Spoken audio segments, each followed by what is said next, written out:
Okay, at this time, we'll open up our public hearing. Item number one is Rising Sun Ridge LLC request a conditional use variance for property located at 0 Highway 157, Rising Fawn, Georgia, 30738. Tax map and parcel number 0-237-016 and parcel number 0-23701.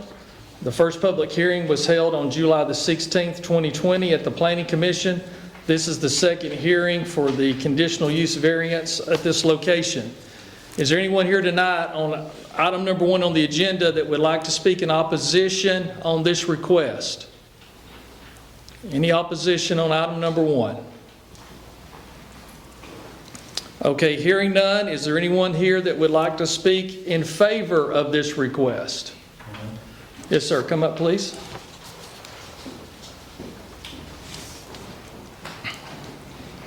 We ask you for the record if you would state your name, please. My name's Rodney Bridges. I'm the owner, the partial owner with my wife of Rising Sun Ridge. Just wanted to thank you all for letting me be here and thank you all for giving us the opportunity to start on our development. I believe it'll be good for the county and bring in more tourism, and we just look forward to getting going with it.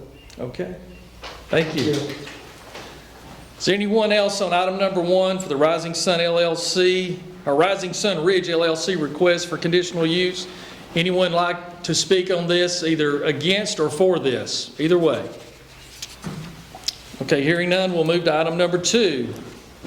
Item number two, if I may butcher this a little bit, but Chris Keldra.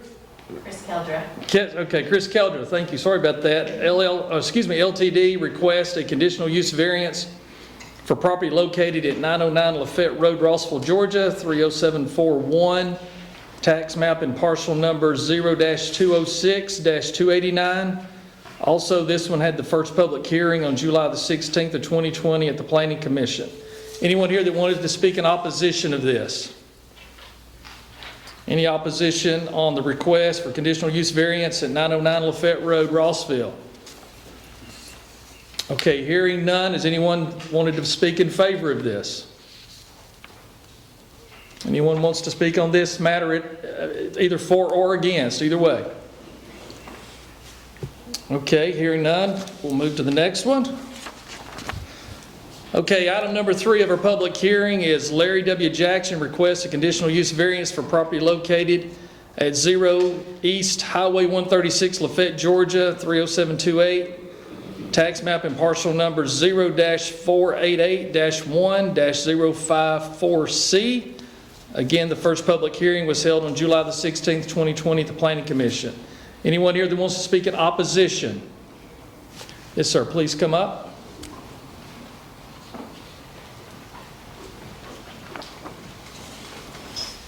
My name is Johnny Stevens, Senior, and I live right behind the blue building that we're talking about that the variance has been put in for.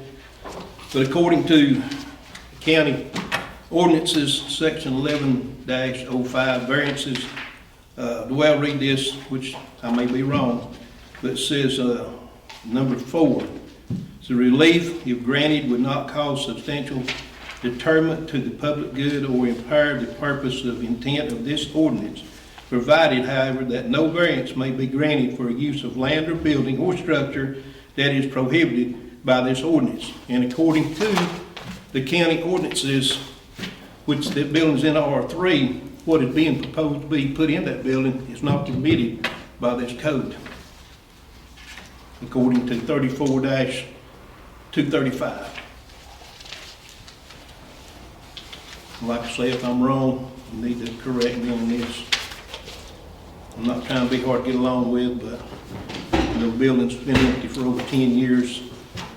And is your house at the mouth when it's all? Excuse me, sir, you're out of order.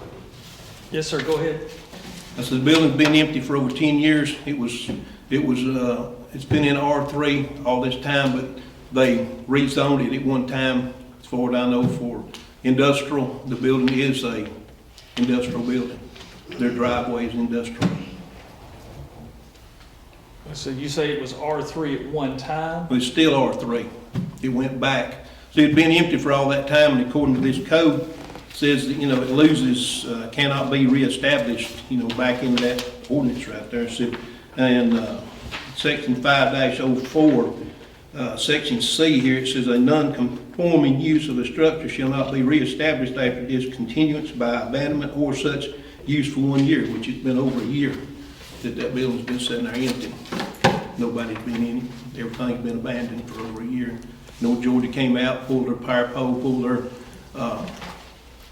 transformer and all, took it loose from the building and left with it. Okay.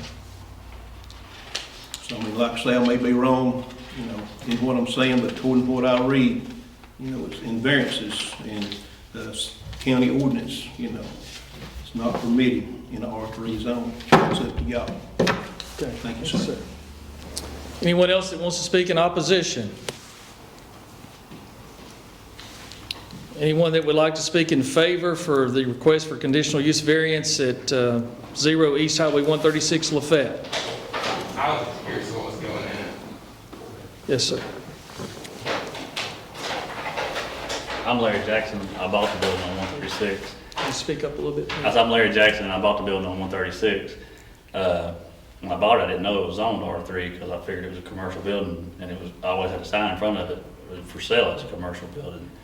And I bought it as an investment for my future, and I'd like to be able to use the building for what it was intended to be used for, because it is a commercial. It's 23,000 square foot building, and whatever y'all decide on, I guess is how it's going to go. But it's an eyesore right now. The building is. It needs to be used and bring revenue in for the county, because the empty building ain't doing anything no good. People stole the power out of the building. Is the reason everything got pulled from it. Because it was somebody left the building and they put it for sale, and people stole stuff out of it. So the building really needs to be used. Being empty ain't doing no good. It makes everything look bad around it. I mean, I'd like to make it nicer and make everybody, a nice building. What's your intended use for the building? Storage, little like general maintenance, repairs, stuff like that. I mean, nothing that would bother anybody, everything would be held within inside the walls of the building. Nothing would be outside. Nothing sitting out in the parking lot, nothing bad looking. I mean, everything would be, I would make it a lot nicer. Okay. I want to make it, if it needs to be, something done with it. Okay. I mean, that big of a building sitting empty is kind of useless, especially in a commercial building. I mean, it could bring money in for everybody, being as big as it is, I thought about warehousing for like local mills, if they had stuff they needed to store, not non-hazardous stuff or anything like that, like fabric or materials, stuff like that. They can use the building for storage. Like I said, being empty ain't doing nobody no good. And all it is depreciating people's value around that property now, because it looks bad. And I'd like to get it cleaned up and use it. Okay. All right, thank you, sir. Anyone else that'd like to speak in favor? Yes, Mr. Bradford.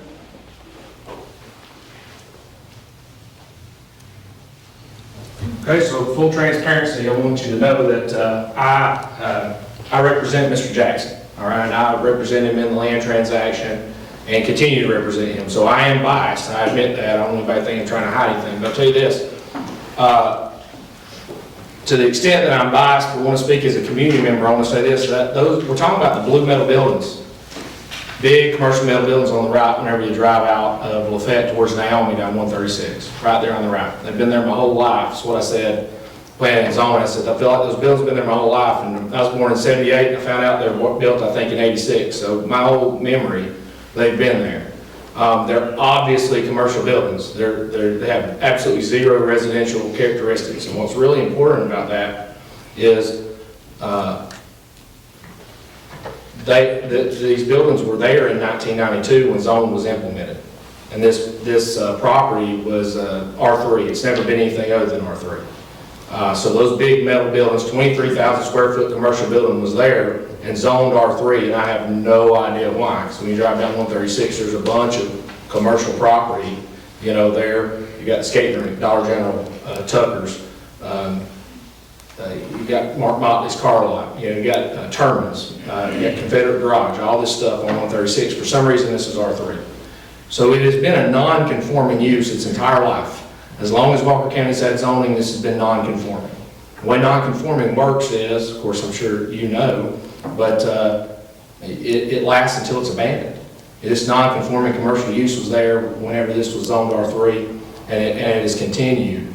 And what is commonly done locally, and I understand that, is we say, well, if the building is abandoned for a year, that kind of gets in and people start going, well, it's abandoned. I want to be very clear, the Georgia Supreme Court has said that when you have a local ordinance that talks about abandoning a non-conforming use, that there's an implied intent in the local code, meaning the Georgia Supreme Court, if this case were to go that far, they have to decide what was the intent of the property owner. Did they intend to abandon this non-conforming use? And that makes common sense if you think about this. If I have a rental house that gets zoned industrial, I get to keep using it as a rental house, as a residence. If somebody moves out and I put a for rent sign in the yard and I can't rent it for 18 months, I have not abandoned the use of that property as a rental house, right? It's still a rental house, it's just nobody's living in it. What happened here is this property never stopped, ever, not for one day, stopped being a commercial property.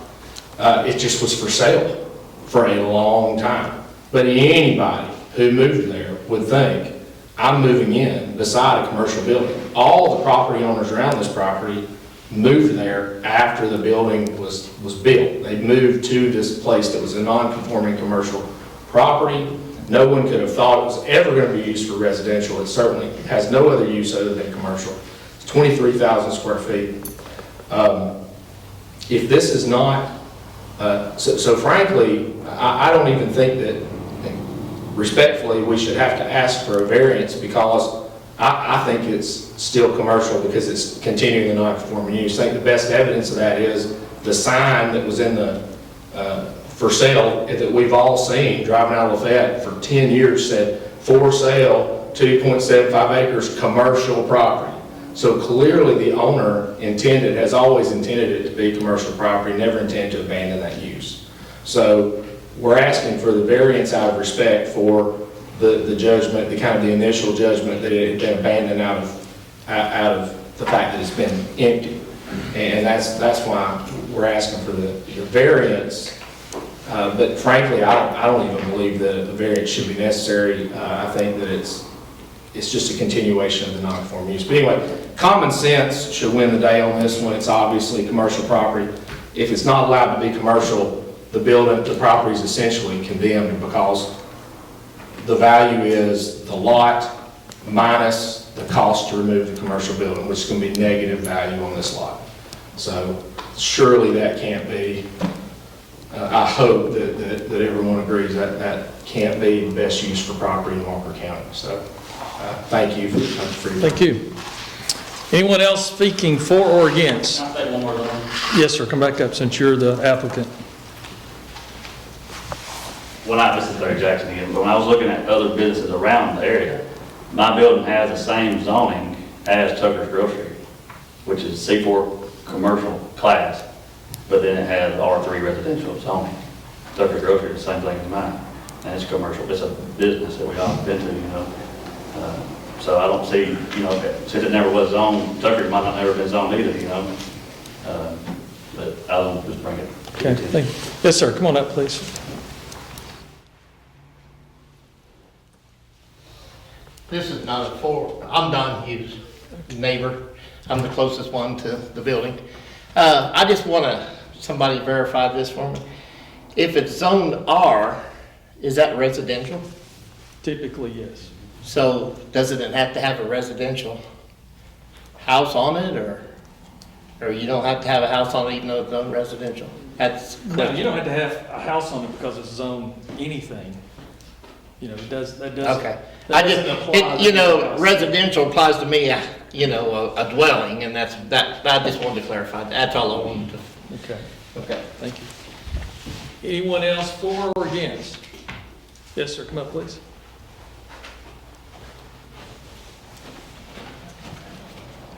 My name's Andrew Edmondson. This is actually my first meeting with a lot of people. I guess, is it the blue metal building with like the big green, the big hill behind it? Like on the right, I believe, 136. Like, I've kind of lived on that same road too my whole life, and I've always thought of it as like, I've always thought there's always been something in it already, and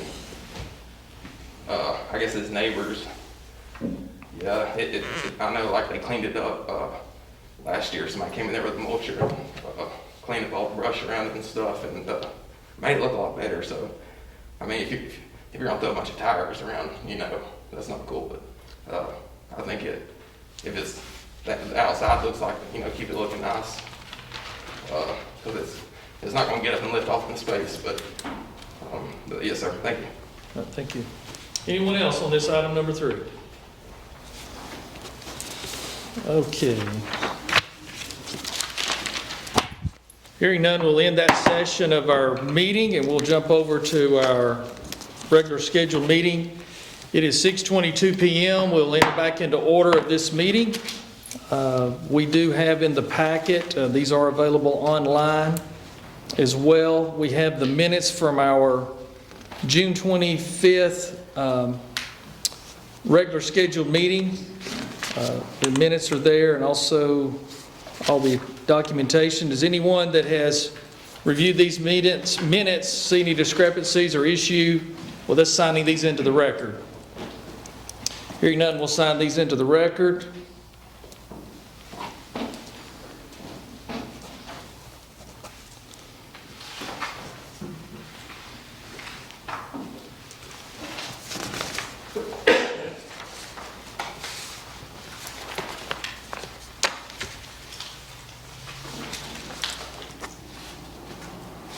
Okay, we have a resolution here that I'm going to read tonight.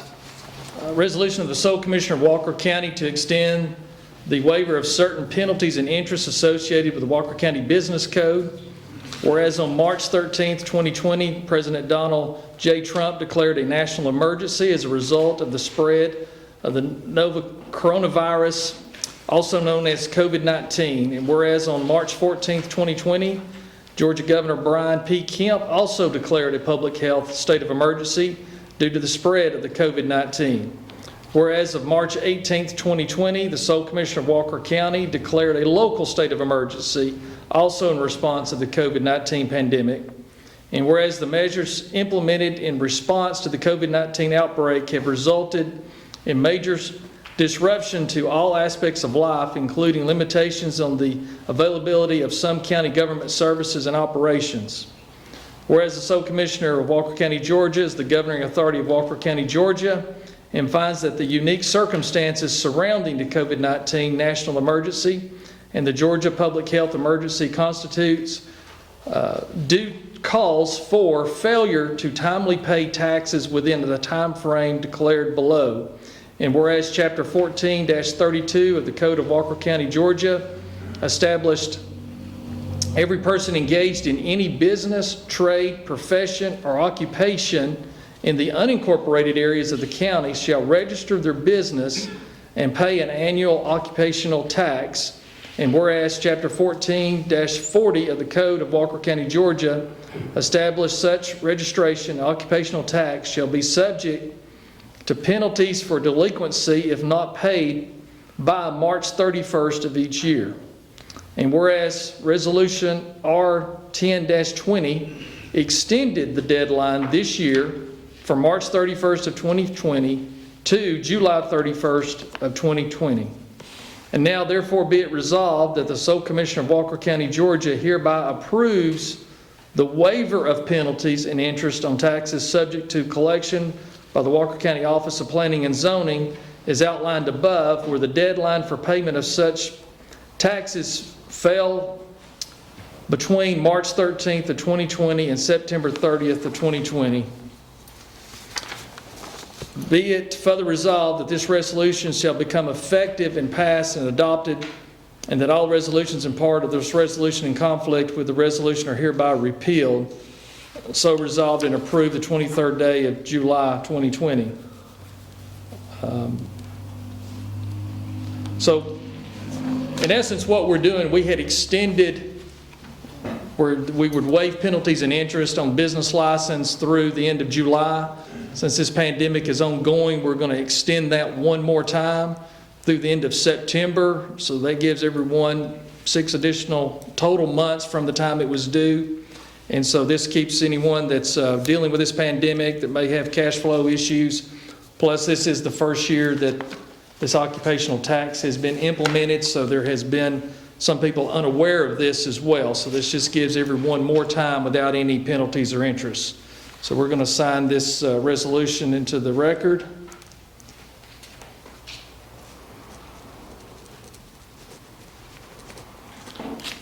As always, all resolutions are attested by the clerk.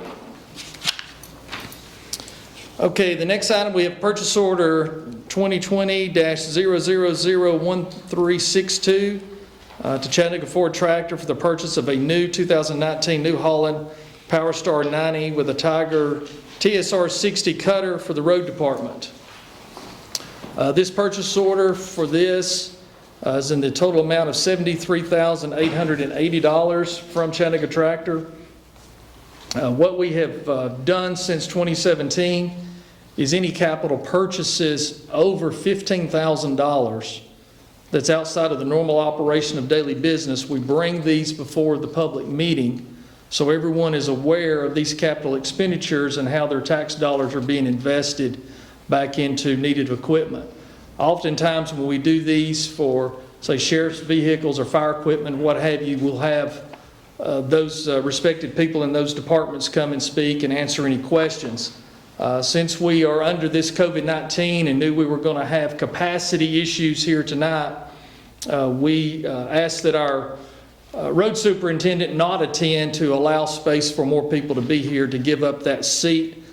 This is a purchase to try to get us more equipment on the road to address the road mowing that we are behind on due to equipment failure. We have 2 additional tractors that we ordered back in February that were supposed to have been here in April, the 1st of May at the very latest, which now turns into the very latest, the end of August. And so we are still waiting on those, but those have been delayed due to manufacturer shutdowns, again, to the COVID-19, part supply issues, supply chain issues. So it's been an ongoing hurdle, and the manufacturer has expressed, their sincere apology over and over and over, but it's just the situation that we're in. When I came into office, we inherited a lot of old, outdated equipment, and as we've had the money, we have been gradually replacing equipment. We do have these funds in our budget, and we are paying cash for this upon delivery, so we're not taking any debt on or financing or any leasing or anything like that. This is strictly a cash purchase at time of delivery to give us more equipment on the north end of the county to mow the roadsides. So is there any questions, comments, or concerns about this purchase order? Mr. Sole Commissioner, Yes, sir. just a quick question. The funding source, is that the present splash? The splash has been renewed, or is it coming out of some other fund? It's the general fund, the current general fund, the current 2020 budget. Okay. It's not any splash dollars. Okay. Good question.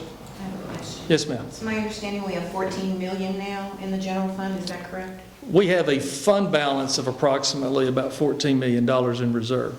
Can we not speed these purchases up then with that money? This is an important thing for the north part of the county. The biggest problem has not been the money, it's been the supply of the equipment.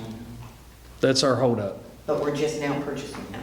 Well, we've went ahead and located a third one that was setting, that we was not aware was available, and they told us they could have it ready in 3 days and have all the attachments on it and everything that we're purchasing.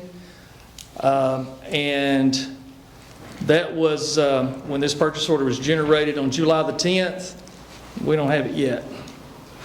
They don't have it ready. They're running behind. They told us it could take 3 to 4 weeks now. So all of these equipment companies, all these shop, everybody's behind in issues and delays. So we're waiting on equipment as fast as we can get it. All right, any other question? All right, we'll sign this approval of this purchase order to the record. Okay. All right, also for our record, earlier today, we, at the Commissioner's office, we swore in some individuals into service. Mitchell Moore was sworn in as the chief of the Walker County Police. And then Scott Forrest was sworn in as our new fire inspector, fire investigator. And then Jeff Parker was also sworn in as the assistant chief for the Walker County Police Department. So those will be entered into the minutes. And again, we did those at our office today. We are making it part of the record, but that kept those 3 individuals from being here, taking up your seats, so it wouldn't limit other citizens from being here tonight. Okay. Can I ask questions about that? Yes, ma'am. Thank you. And it's a detailed question, if you can bear with me. Walker County has the state of Georgia has 159 counties. Out of 159, 12 have county police departments, like what we have established here now. And with the exception of Polk County, who has approximately 40,000 people as their population, we are the smallest of the 12 counties to have those. The other counties are 2 to 6 times as large as us, going up to 2 point such and such million with Savannah and Chatham County. And there are full and partial county police forces. Why do we need a county police force in addition to, with fully mandated weapons, full arrest powers? Why do we need that in a county our size in addition to a county police and individual city police departments? And what's their job description? What do they do? Okay, we, through some of these changes, we have changed on July the 6th, where we have basically for daily job responsibilities, we have taken any job responsibilities away from the county police department. Those officers before were doing code enforcement. We've changed that to just Walker County code enforcement. And so we are not actively using the Walker County Police Department as a police presence. But with the, as you indicated, there's only a dozen across the state. Correct. And if we completely deactivate it, sunset it, and clear out with post, then the county can never ever get that back As a police as a department. county police department. But So if they're in essence code enforcement, why have they been mandated and now they're carrying weapons and have full arrest powers? that's Why what is that? that's what I'm going to explain. Thank you. So what we did is, since we only use it for code enforcement, after review of that department, we have restructured that department. We have taken and changed their vehicles, changed their uniforms, changed the whole operation of that department. But if we totally sunset with post and totally take it down and totally disband it, then the county can never ever get that back. And so as a sole commissioner and not knowing what the future holds, I made the decision just to deactivate the daily function, but not deactivate the administrative functions we have to follow with the post certification. And so therefore, in the future, if the board, any board of commissioner going forward decides that they want to reactivate any job descriptions or daily activity of that county police, they can do so. But at this time, we're not using that as a county police out doing any type of enforcement. The sheriff's department and the city police take care of those functions, and state patrol and all of those type things.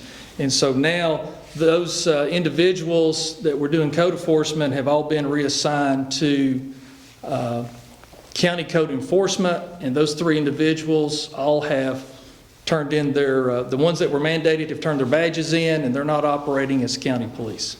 So that's why we have taken these other individuals that didn't even work in code enforcement, but they're mandated officers. They function in other roles and responsibility of the county.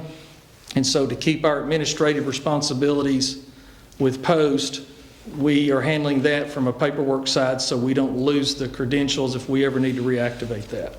Okay, I follow from what you said. When we get into public comment, we'll get into that more. We got to move forward. Okay, item number 4 here, the Rising Sun Ridge LLC request for conditional use variance for property located at 0 Highway 157. Rising Fund, Georgia 30738, tax and map 0237-016-023701 was recommended and the recommendation for approval with conditional use by the Planning Commission. We do have Philip Cantrell here with us tonight. He is our chairperson of the Planning Commission, and so, Mr. Cantrell, we'd ask you to give us an update on this, please. Okay, Mr. Bridges had came to the zoning board probably 8 or 9 months ago and requested to build a area that what we would call recreation. He wanted to put in yurts. Yurts is just a glorified tent for the people who don't know. But anyway, it's a rental situation. So we have decided to give Mr. Bridges the authority to go ahead and make some planning for us to bring back. There's a lot of rules when you get into recreation, tourism that you have to do, and so he will have to be able to do those things, to get permitted. The health department, of course, will be major part of that. So he's got a lot of looking and everything.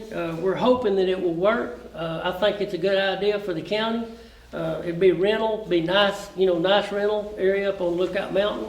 And so we did approve it, for him to be able to start.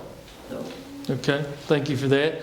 The recommendation from the Planning and Zoning is approval with conditions, approval for the yurts, for the conditional use, yurts, bathhouse, upon approval from the Environmental Health, Fire Department, and Soil and Erosion. Okay, so I'm going to go ahead and accept the recommendation of approval on this and grant this request at this time with these conditions.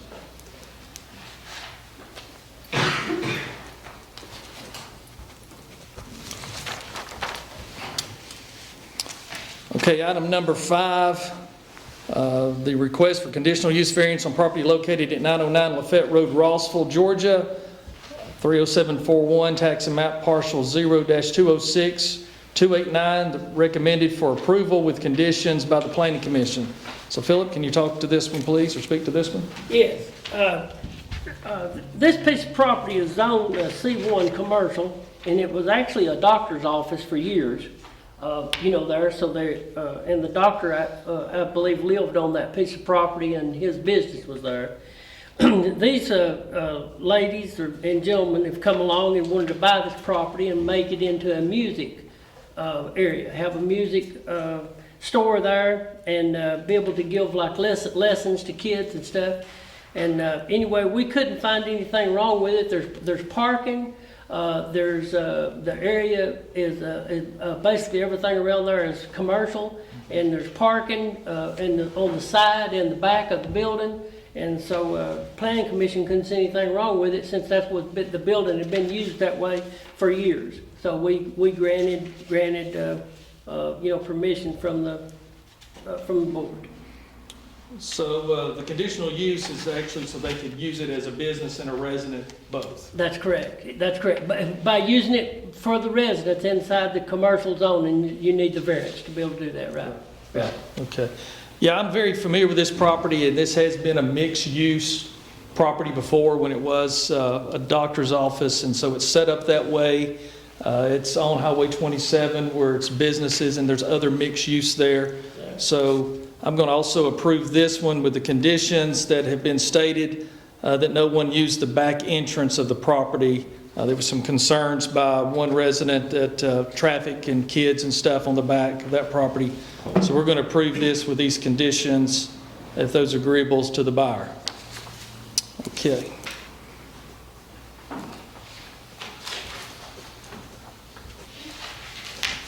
Okay.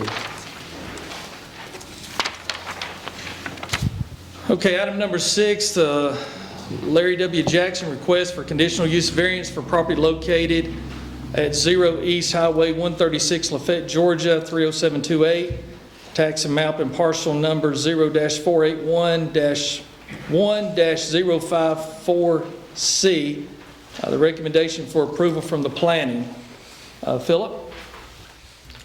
Okay, Mr. Jackson came to the board and requested, to use this building. The property there, as he stated, has been R3 for years, okay? The building was built in 1984. 2,120 square feet of the building was built in 1984, and 3,000 feet was added onto the building in 1995. In 2012, there was a gentleman came in front of a planning commission that was wanting to sell the building. And he was wanting to rezone that area to a commercial or industrial site.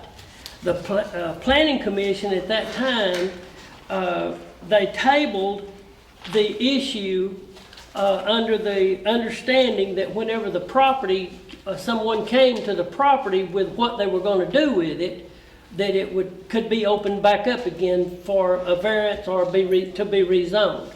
I have a letter here from the Planning Commission that dated July the 12th, 2012. And so as we looked at the building, he does have a couple of neighbors over there that's been there. I think both of them arrived after the building was built there in '84. And so the Planning Commission is looking at this similar to what Mr. Jackson is looking at it as. It's been a commercial piece of property, forever, as long as I can remember. And so we felt like that the property should be used, and as I think Mr. Bradford stated, a very sensible thing, to tear the building down and build a house on it is zero negative, for anybody. So nobody would ever do anything to it. It'd just be sitting there in the county, So we felt like it was a good deal, and we approved it, and the county code enforcing, can handle all of the problems that needs to be taken care of there. And we understand from Mr. Jackson that everything's going to be basically inside, and so I think it's a good deal for the county. Okay, thank you. Also, too, in looking at the minutes from the planning and zoning meeting, the vote was unanimous to approve this and make this a recommendation.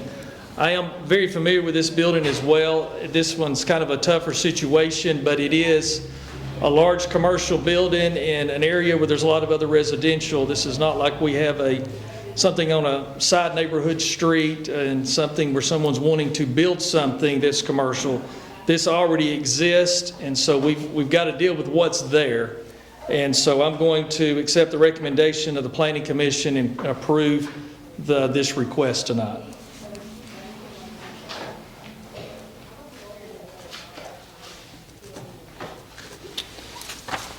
Okay.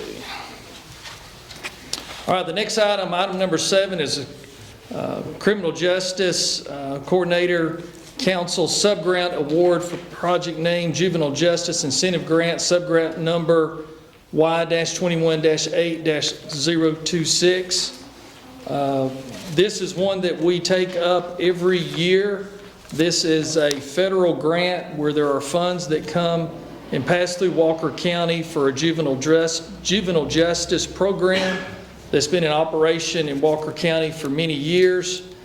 This is a 100% grant. There are 0 matching funds upon the county.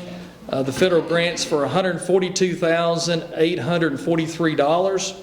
So this, again, is not new. It's ongoing. This is just the annual renewal based off of the grant period of July 1, 2020 through June 30th of 2021, which is the federal government's fiscal business year. So this is just a continuation. Again, we did not have the staff members for the grant recipient to be here tonight to speak on this. We have in the past, but they've done a great job and continue to award this program. If they didn't do things by the book and handle all their documentation and follow the program guidelines and get results, the federal government would pull the funding from this program. So this is a good program to help our juveniles that are going through challenges in their life and have come across with the justice system. So this is to try to help get these young people back on the right feet.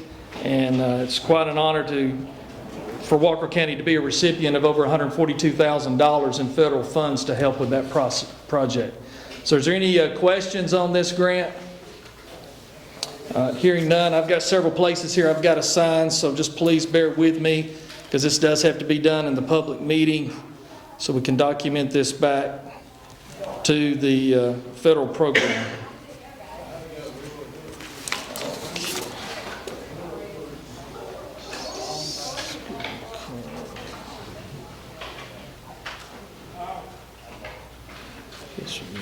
Okay, we're signing that one.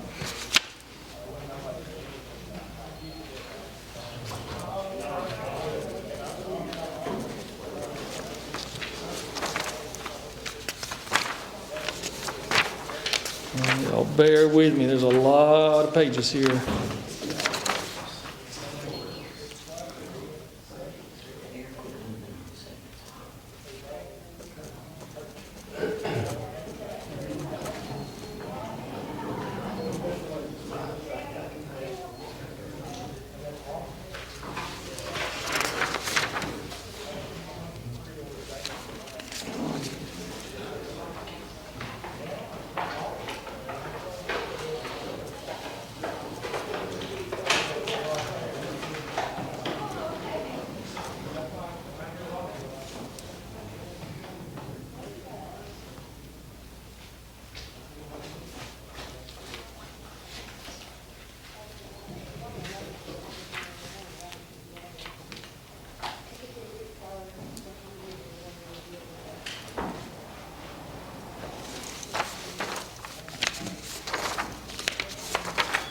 All right, we're getting close here.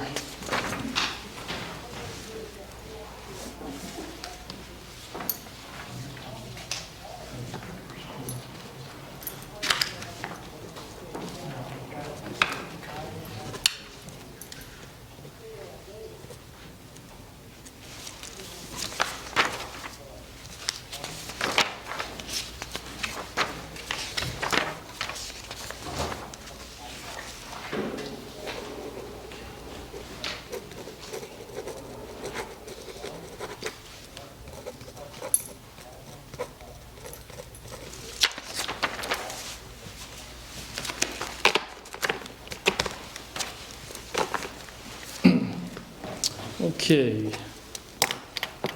That ends our official business. At this time, we will open up the floor to anyone that would like to come and speak or make public comment. We do ask you that you keep your comments specific to things going on or things that you're concerned about within Walker County. We can't fix the national or international problems as bad as we would love to help, but we have to stick to items within Walker County. Due to respect of time of everyone, we do ask you to limit your comments to 5 minutes. And once you get to 5 minutes, we're going to ask you to conclude your comments, so in respect of everyone's time. So we do ask you to come to the podium and state your name so we can get you on video, so everyone watching remotely can see and hear your comments. So who would like to be first?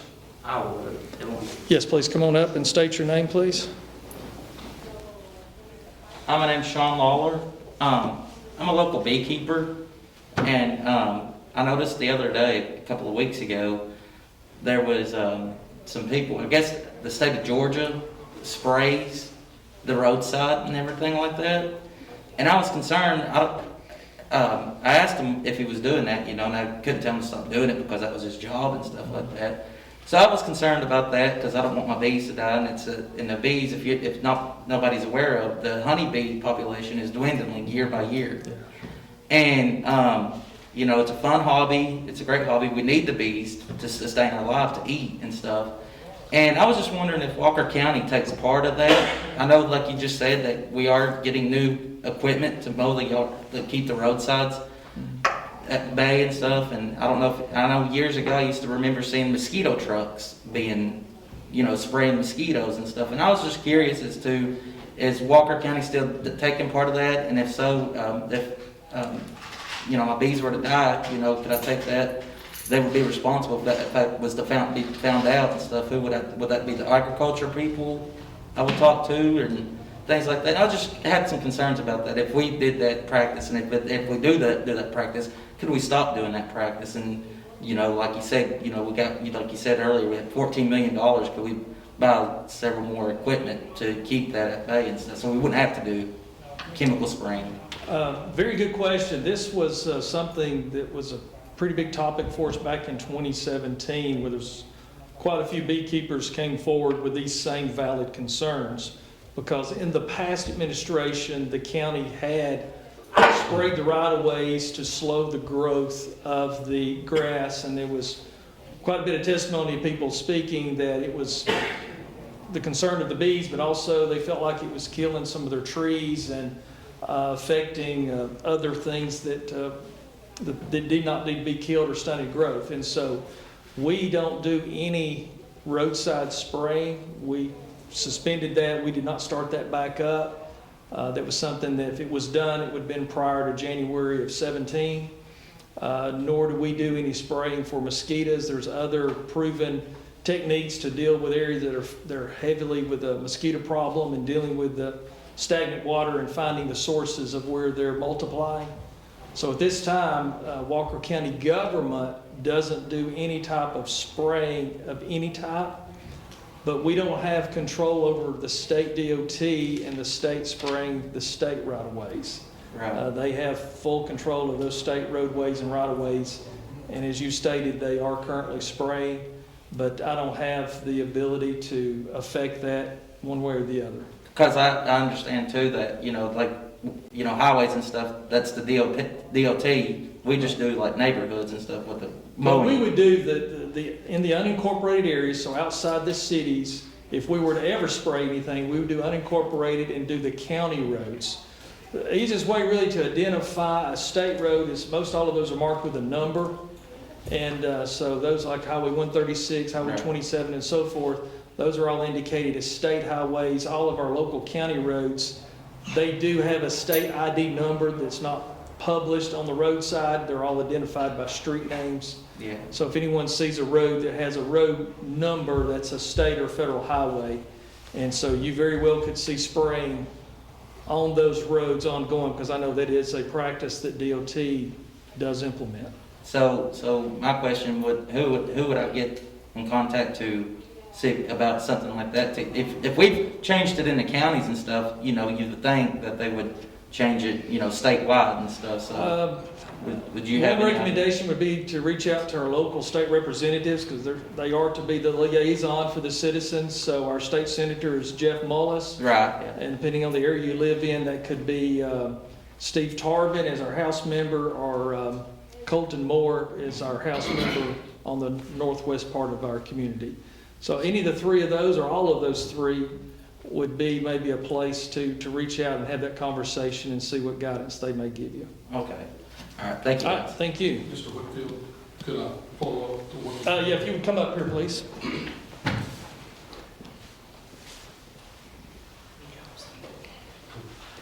Oh, I get that. Joe, let me get that.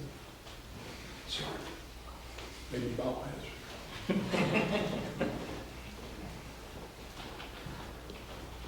Ladies and gentlemen, believe it or not, I had not planned on speaking. State your name so everybody will know you. Sure, I'm Alan Painter. Coincidentally, I'm also a runoff candidate, but I honestly had not planned on speaking, but I'm also a beekeeper. I live in the Shenandoah Valley, Flintstone, Rossville area on Georgia Highway 341. And if you've never seen a 6'1", overweight, 300-pound man in a beekeeper suit jogging, it was me towards a spray truck about 3 years ago. And so I will talk to you offline, but I wanted to share with the folks in case anyone was interested. The state is very sensitive to beekeepers, but they got to know about it. So at my place, if you ever come down, you'll see signage. And they saw it, and of course, I got my exercise in for the day, but I really didn't have to. So that's all I got. They do use third-party contractors, but they're more sensitive than you realize, so. Yeah, so maybe speak to Mr. Painter afterwards, and Yeah. maybe he can help you get some signage and step you through If that. there's no more questions, I'll step back. Thank you. Good point. Appreciate you contributing that. Okay, who would like to be next? Yes, please come up.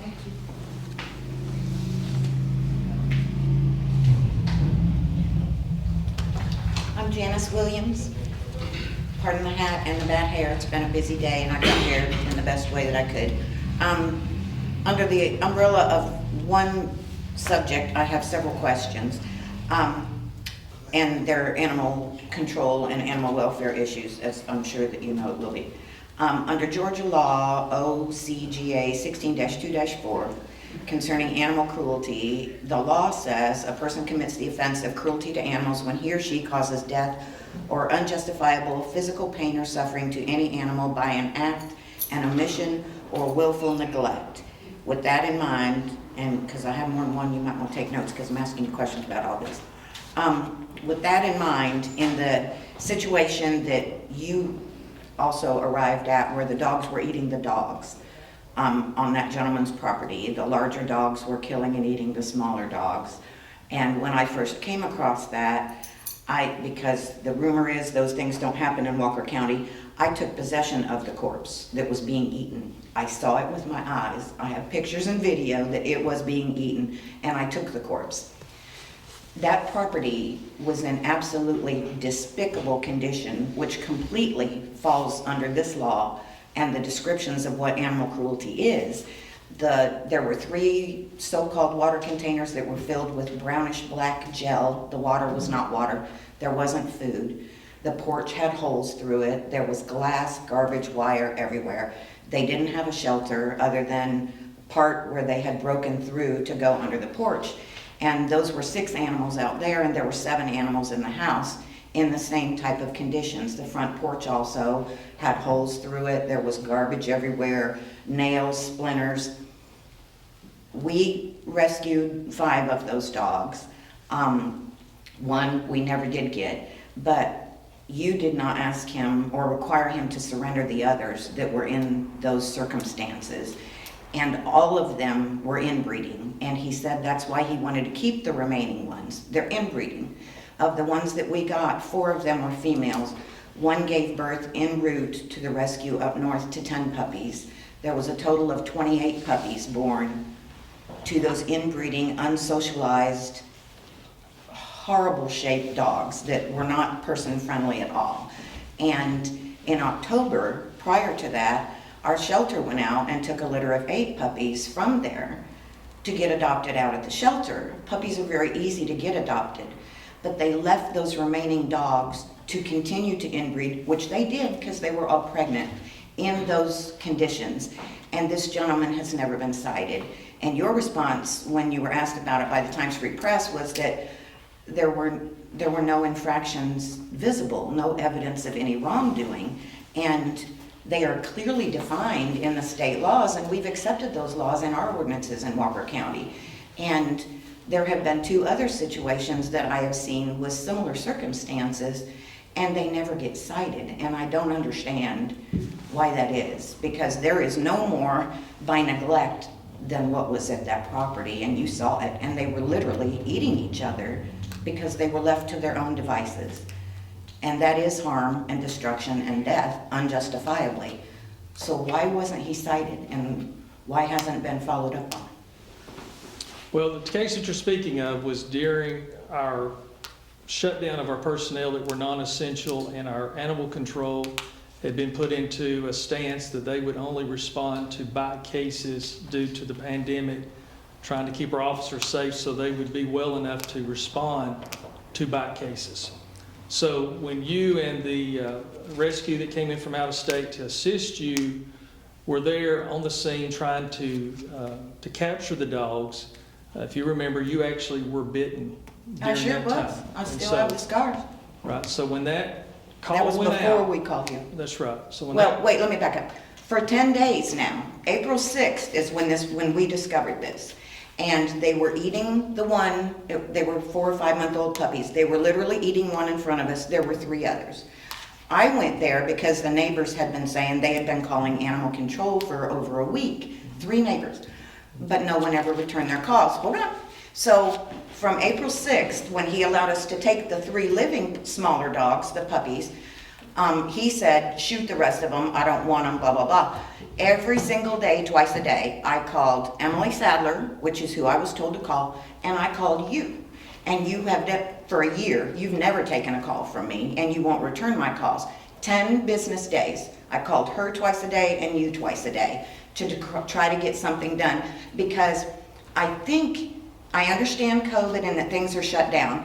If animal control is out saving a dog that's literally being eaten by other dogs, that's essential for that job. It's not a huge COVID risk because he's outside, he's wearing a mask, there's not a crowd of people around because these are vicious dogs. It wasn't a risk. That was essential according to the law and according to when you take on the responsibility to be in charge of animals in your county, not to let that happen. But if nothing else, even after the fact, he should have been cited under the nuisance law, because this was a residential neighborhood with neighbors close by who heard those animals screaming when they were run down and killed and couldn't go out their door with their children home for COVID too without seeing them eating a domestic animal in the backyard.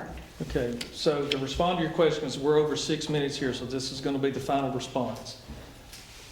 When the call came in that you had been bitten, I was the first one there from the county. Right, Okay? I And made the call. Then, But you didn't take my Hold call. on, He hold on. did on her number Hold on. because you don't answer my number. hold on, it's time That's for me. just the truth. It's time for me to speak. I was the first one there. We got an animal control officer. We were probably there, I don't know, somewhere between 1 to 2 hours, actually darted, I think 4 of the dogs, trying to capture those. You and your other rescue partner had spent many hours there. Y'all had both spent tirelessly trying to get him to surrender all the animals. I spent a good bit of time, 2 or 3 occasions, trying to get him to surrender the animals. And y'all took what animals he was willing to surrender. And so we didn't have the grounds to take the additional animals from him, because at the time that we were there, the animals did have water, they did have food. Where? He was taking Hold- care of the wait. animals. No, wait, it's my where time. was water? Hold on. No, you're It's my saying time. something and I need you to Okay. explain that. I Where was water for those I animals? was there, and those animals did not show to appear to be abused. And so, I'm asking where the we water did not was. we did not have the authority to take those animals. So, are those animals that he still have, is it the ideal scenario? No, but we have a lot of cases around the county very similar. We have certain guidelines that we have to follow. So, it's not the best situation, but collectively, all of us that was there did the best that we could do and got the animals to the Why rescue. do we have that the you worked for. ordinances then? We did the best we could do with what we had to work with and the guidelines to follow. So No, you have the we're- ordinances that you, We're at 8 minutes. No, We're done. for a year you haven't answered me. We're done. These are your ordinances. Why will you not enforce your We've ordinances? gone 3 minutes over to talk about this. I've responded to your question. No, you're not. You didn't Always answer where answer. the water was that you said was there, The because water- there was none. The water was there. I've got the pictures. Okay, Come here, So- we'll look at them together. we're done. You're Anyway, being it's time- dishonest. It's time for you to sit And down. you know you're being It's time dishonest, for you to sit Shan. down. But Okay, that's who would where like to you be are next? with Yes, animals in our come on, county. please. Shame on you. Yes, my name's Andrew Edmondson. I know there's a lot of issues with the last administration, like policies and stuff, and like codes that are having to be like upgraded and stuff. And this is the first time I heard about, or I heard something about the puppies and stuff. You rescued 28 dogs. It ended up being 28 because there were pregnant ones that gave birth en route to a rescue. And that is really amazing, and maybe there could be something put in, a law that's saying a situation such as this, that the remaining dogs, if they do, or the ones that, let's say that there's 2, that they're still gonna breed, maybe they have to be, spayed and neutered, Correct. or something like that and stuff, but thank you. All right, Thank you very much. Okay, anyone else that would like to speak? Last call, anyone would like to speak? Yes, sir, go ahead, please. I'm John Affman, and I just wanted to come back to the vacation home rental tax, and I'd like to readdress that when it was passed. And we spent a lot of time discussing it, and I appreciate you postponing the raise, and I'm here on behalf of several others that couldn't come. But, you know, as has been mentioned earlier tonight about COVID, we all know the financials, you know, we know people like myself went 3 months with no income at all. And right now, we're looking at a 3% tax increase in October 1st, that, you know, you signed that it would be 5% for a year, you know, after talking with us, and it's due to increase in October, and I'm here to ask you to reconsider that 3% tax increase, because, you know, basically, it's not a good time for a tax increase. And I understand, you know, you've done a great job of getting the county finances moving in the right direction. And, you know, and I credit you for that. But I do think that, you know, sometimes we can get so laser focused on, you know, increasing revenue, that sometimes we're missing some of the picture. And I think that at this point in time, I'd like you to think about, you know, most of the counties, 159 counties in Georgia that do have this tax are 5%. There's a few that are 8%, but the vast majority that have it are 5%. And so we're, you know, overreaching. But another factor that's important for vacation rental is that VRBO and Airbnb, who are the two major players, have started collecting the sales tax and paying the sales tax to the state of Georgia, which creates an issue because they don't collect the 5% sales tax. So on the website, when I have listed 13% sales tax, they don't collect 13%. They collect 8% from the people that pay the state of Georgia 8%. So, you know, that's not being collected, and I know the argument is, well, then you raise your prices. But, I mean, you know, I tried that initially, it didn't work. Due to COVID, everyone has lowered their prices. So it's a whammy on every front. I mean, we're getting hit where, you know, we went a quarter with no income at all. We've lowered our prices for the remaining income. Airbnb and VRBO are requiring you have 1 day in between stays because of COVID.